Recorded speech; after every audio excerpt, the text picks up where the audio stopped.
Assalamualaikum warahmatullahi wabarakatuh. Di sini saya Alitia Novianda Aditya Putri, NRP 5213163 akan menjelaskan tentang penata kelolaan.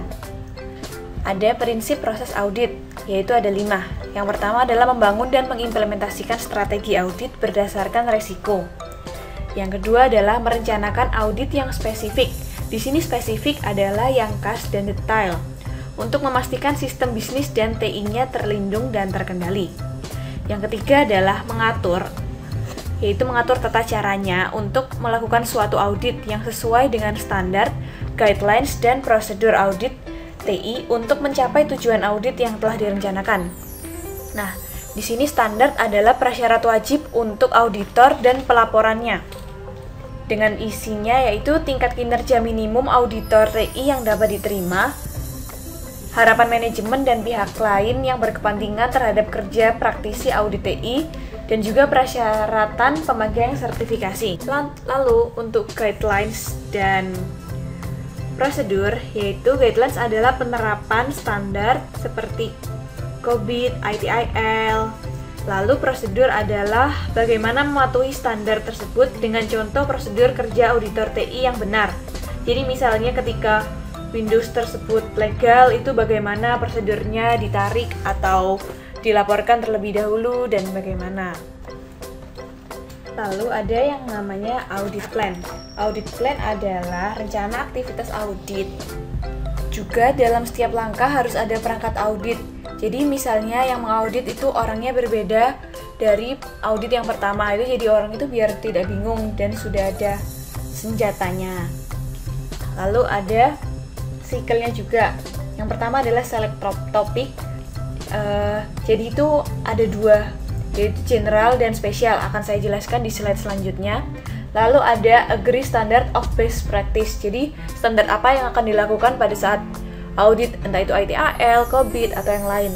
Lalu ada audit program, pilot and data collection, analysis and reporting, make a recommendation, implement change, dan re-audit. Lalu balik lagi ke select topic apabila audit tersebut belum cocok, dan jadi harus dilakukan select topic dan dilakukan audit lah kembali. Nah, seperti yang tadi saya jelaskan, topik audit ada 2, yaitu general atau umum. Jadi itu pemeriksaan menyeluruh atas penata kelolaan di kinerja TI perusahaan, jadi semuanya. Lalu yang kedua adalah 2, spesial atau spesifik. Jadi pemeriksaannya terbatas sesuai permintaan. Misalnya seperti bagian helpdesk aja atau bagian HR aja, seperti itu. Lalu ada audit charter. Seperti pada proyek ada inisiasi, output, dan sebagainya. Jadi di audit charter ini akan dilakukan kesepakatan. Antara lain berisikan tujuan, tanggung jawab, lingkup yang diaudit, sasaran, deliverable, dependensi, penilaian resiko, dan lain-lain. Juga bisa ditambah oleh seperti persetujuan biayanya, kualitas layanan, dan sebagainya. Lalu ada audit plan. Ini seperti pada proyek juga, jadi menjelaskan tujuan dan aktivitasnya, disusun dengan informasi-informasi cakupan audit yang mempengaruhi tujuan audit, hukum yang berlaku, dan juga standar audit. Lalu ada yang nama identifikasi risiko dan juga kontrol, yaitu menetapkan risiko yang terjadi di lingkup audit dengan analisis, kontrol internal, dan kontrol TI. Apa itu kontrol internal? Kontrol internal itu termasuk pencegahan preventif dan korektif pada akuntansi operasional dan administrasi seperti yang berhubungan dengan teknologi. Kontrol internal juga itu prosedur, praktek, dan struktur organisasi yang diimplementasikan untuk mengurangi risiko, seperti melindungi aset teknologi, patuh kebijakan dan hukum, akurasi, input, dan juga output.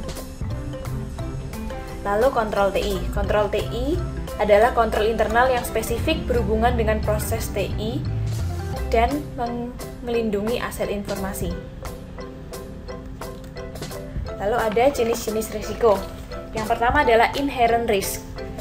Potensi kesalahan yang melekat karena tidak ada kontrol internal. Seperti contohnya ada absen, tetapi masih ada yang tidak disiplin, bisa titip absen atau memalsukan absen. Lalu yang kedua adalah control risk. Masih ada potensi kesalahan walaupun sudah ada kontrol internal. Yang ketiga adalah detection risk.